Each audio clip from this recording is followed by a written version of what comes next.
Exodus 28. Then bring near to you Aaron your brother and your sons with him from among the people of Israel to serve me as priests. Aaron and Aaron's sons, Nadab and Abihu, Eleazar and Ithamar, and you shall make holy garments for Aaron your brother. For glory and for beauty you shall speak to all the skillful whom I have filled with the spirit of skill, that they make Aaron's garments to consecrate him for my priesthood. These are the garments that they shall make: a breastpiece, and an ephod, a robe, a coat of checker work, a turban, and a sash.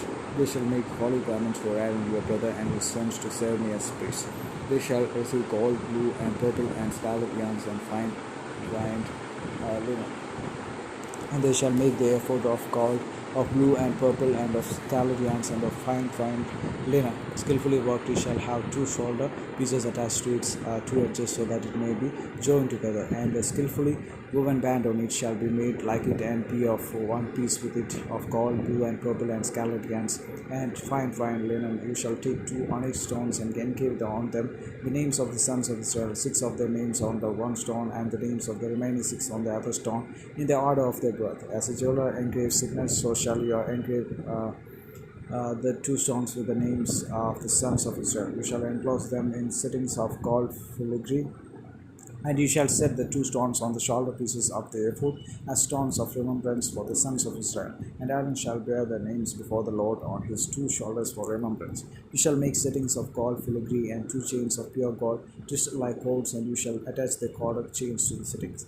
You shall make a breastpiece of judgment in skilled work in the style of the ephod, and you shall make it of gold, blue and purple, and scarlet yarns, and fine twined linen shall you make it.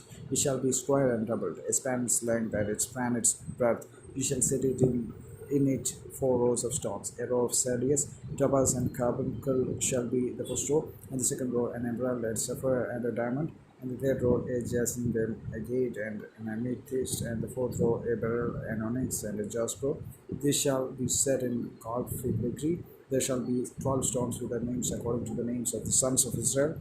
They shall be like signets, each engraved with its name for the 12 tribes. You shall make for the breastpiece twisted chains like cords of pure gold, and you shall make for the breastpiece 2 rings of gold, and put the 2 rings on the 2 edges of the breastpiece.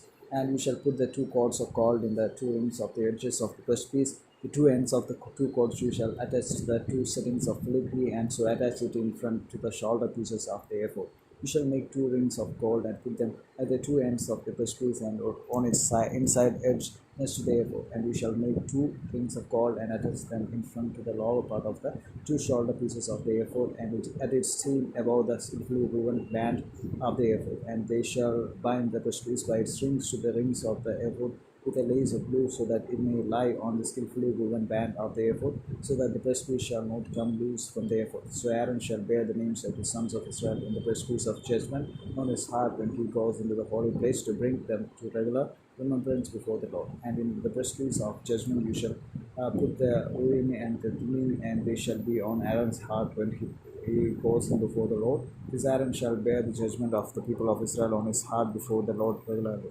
You shall make the robe of the ephod all of blue. It shall have an opening for the head in the middle of it, with a woven binding around the opening, like the opening in a garment, so that it may not tear. On its hem you shall make pomegranates of blue and purple and scarlet yarns around its hem, with bells of gold between them, a golden bell and a pomegranate, a golden bell and a pomegranate around the hem of the robe. And it shall be on Aaron when he ministers, and its sound shall be heard when he goes into the holy place before the Lord, and when he comes out, so that he does not die. You shall make a plate of pure gold and engrave on it, like the engraving of a signet, holy to the Lord, and you shall fasten it on the turban by a cord of blue. It shall be on the front of the turban. It shall be on Aaron's forehead, and Aaron shall bear any guilt from the holy things that the people of Israel consecrate as their holy gifts. It shall regularly be on its forehead, that they may be accepted before the Lord. You shall weave the heart in checkerwork of fine linen, and you shall make a turban of fine linen, and you shall make a sash embroidered with needlework. For Aaron's sons you shall make hawks and sashes and caps. You shall make them for glory and beauty, and you shall put them on Aaron your brother and all his sons with him, and shall anoint them and ordain them and consecrate them, and they may serve me as priests. You shall make for them linen undergarments to cover their naked flesh. They shall reach from the hips to the thighs, and they shall be on Aaron and on his sons when they go into the tent of meeting. or when they come near the altar to minister in the holy place, lest they bear guilt and die, we shall be destitute forever for him and for his offspring after him. Amen.